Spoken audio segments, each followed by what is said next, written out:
The naming of the Americas occurred shortly after Christopher Columbus's death in 1506. The earliest known use of the name America dates to April 25, 1507, when it was applied to what is now known as South America by German cartographer Martin Waldseemüller. It is generally accepted that he derived the America nomenclature from the name of Amerigo Vespucci, an Italian explorer who explored the new continents on behalf of Spain and Portugal. Vespucci was at the time a popular author about his explorations of what he called the New World. However, some have suggested other explanations, including being named after the Amarisque mountain range in Nicaragua, or after Richard Amerique, a merchant from Bristol, England. In contemporary English, North and South America are generally considered separate continents, and taken together are called the Americas in the plural. However, without a clarifying context, singular America in English commonly refers to the United States of America. Historically, in the English-speaking world, the term America could refer to a single continent until the 1950s, as in Van Loon's Geography of 1937. According to historians Karen Wigan and Martin W., while it might seem surprising to find North and South America still joined into a single continent in a book published in the United States in 1937, such a notion remained fairly common until World War II. Cannot be coincidental that this idea served American geopolitical designs at the time, which sought both Western hemispheric domination and disengagement from the Old World continents of Europe, Asia, and Africa. By the 1950s, however, virtually all American geographers had come to insist that the visually distinct landmasses of North and South America deserved separate designations.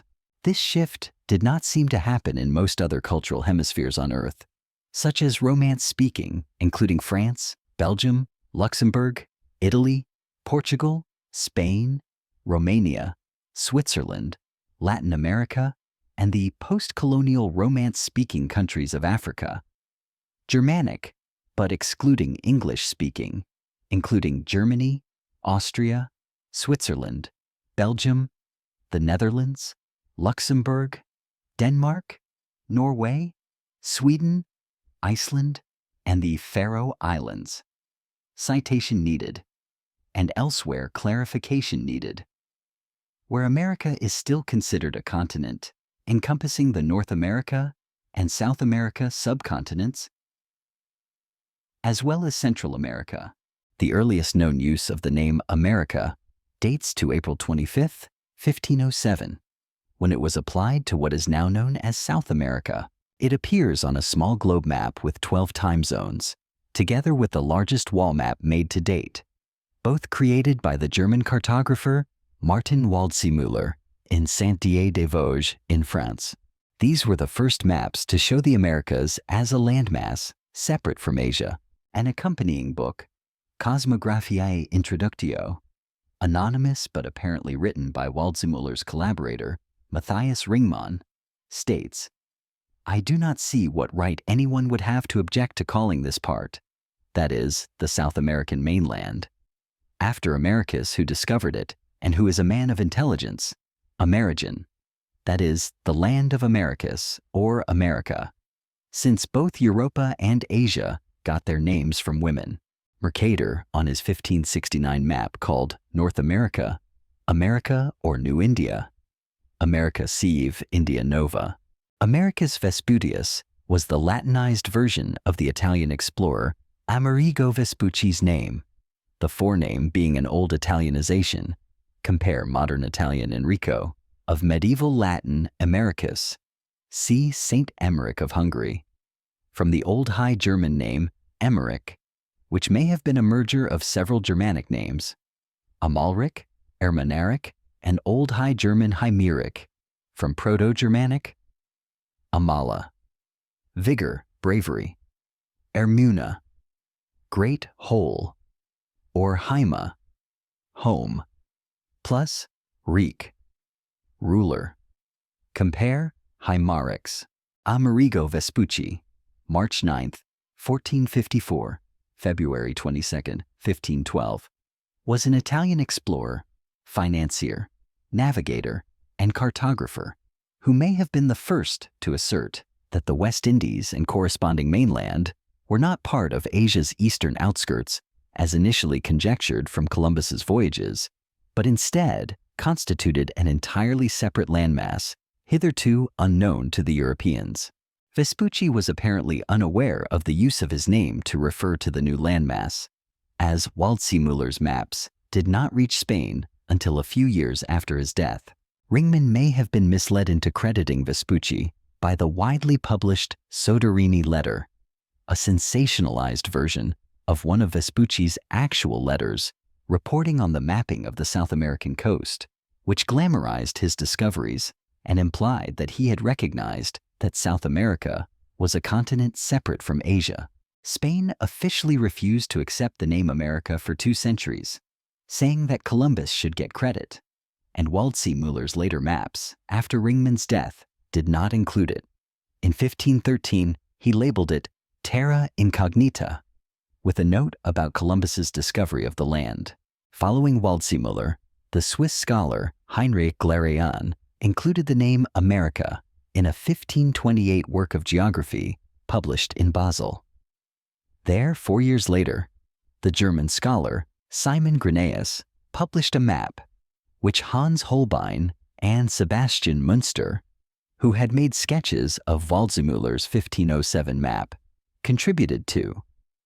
This labeled the continent America Terra Nova, America, the new land. In 1534, Joachim von Watt labeled it simply America. Gerardus Mercator applied the names North and South America on his influential 1538 world map. By this point, the naming was irrevocable. Acceptance may have been aided by the natural poetic counterpart that the name America made with Asia, Africa, and Europa, named after a Nicaraguan mountain range. In 1874, Thomas Belt published the indigenous name of the Amarisque Mountains in present-day Nicaragua. The next year, Jules Marcoux suggested a derivation of the continent's name from this mountain range. Marcoux corresponded with Augustus Le Plongeon, who wrote, "The name America, or Amérique in the Mayan language, means a country of perpetually strong wind or the land of the wind, and the suffixes can mean a spirit that breathes life itself." In this view, native speakers shared this indigenous word with Columbus and members of his crew, and Columbus made landfall in the vicinity of these mountains on his 4th voyage. The name America then spread via oral means throughout Europe relatively quickly, even reaching Waldseemüller, who was preparing a map of newly reported lands for publication in 1507. Waldseemüller's work in the area of denomination takes on a different aspect in this view. Jonathan Cohen of Stony Brook University writes, "The baptismal passage in the Cosmographiae Introductio has commonly been read as argument, in which the author said that he was naming the newly discovered continent in honor of Vespucci and saw no reason for objections.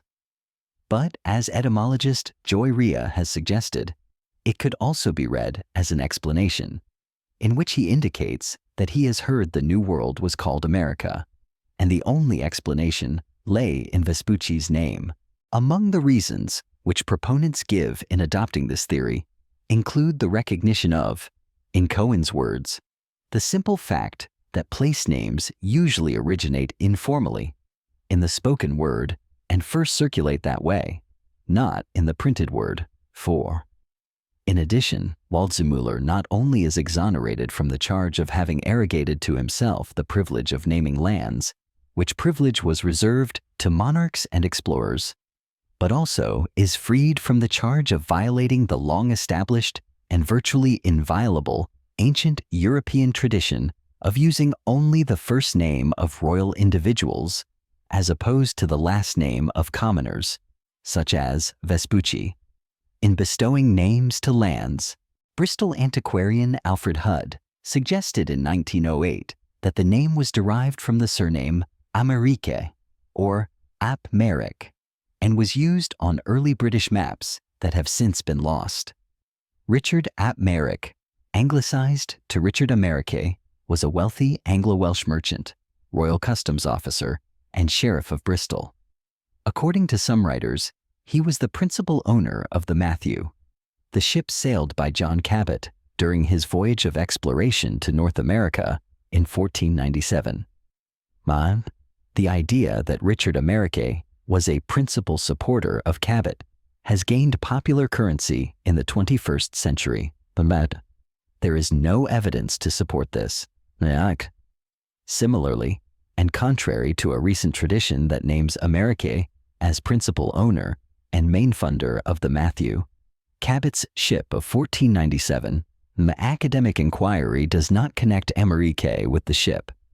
Her ownership at that date remains uncertain. MacDonald asserts that the caravel was specifically built for the Atlantic crossing.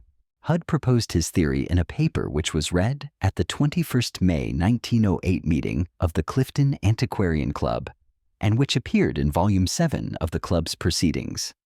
In Richard Amerike and the Name America, Hudd discussed the 1497 discovery of North America by John Cabot, an Italian who had sailed on behalf of England.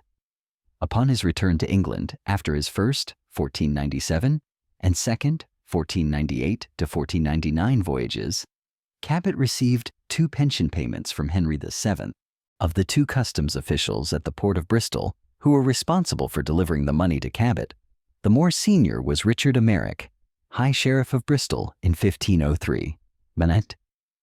Hudd postulated that Cabot named the land that he had discovered after Amerike, from whom he received the pension conferred by the king. He stated that Cabot had a reputation for being free with gifts to his friends, such that his expression of gratitude to the official would not be unexpected. Hudd also thought it unlikely that America would have been named after Vespucci's given name, rather than his family name.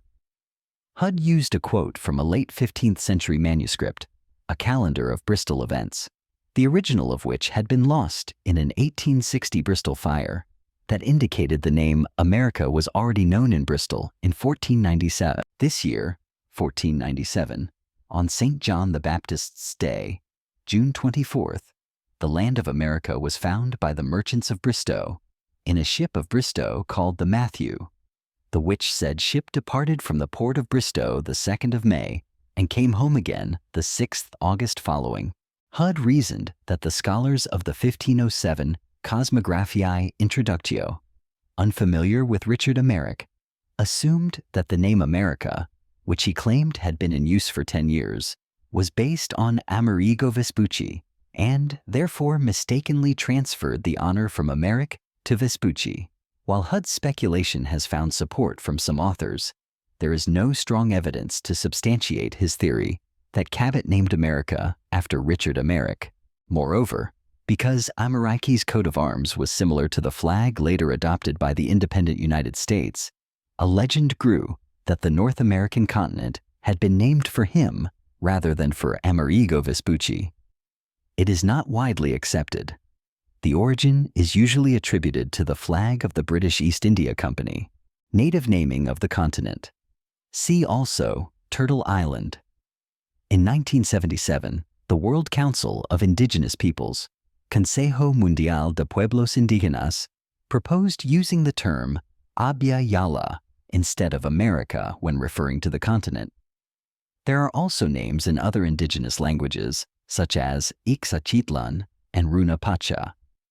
Some scholars have adopted the term as an objection to colonialism.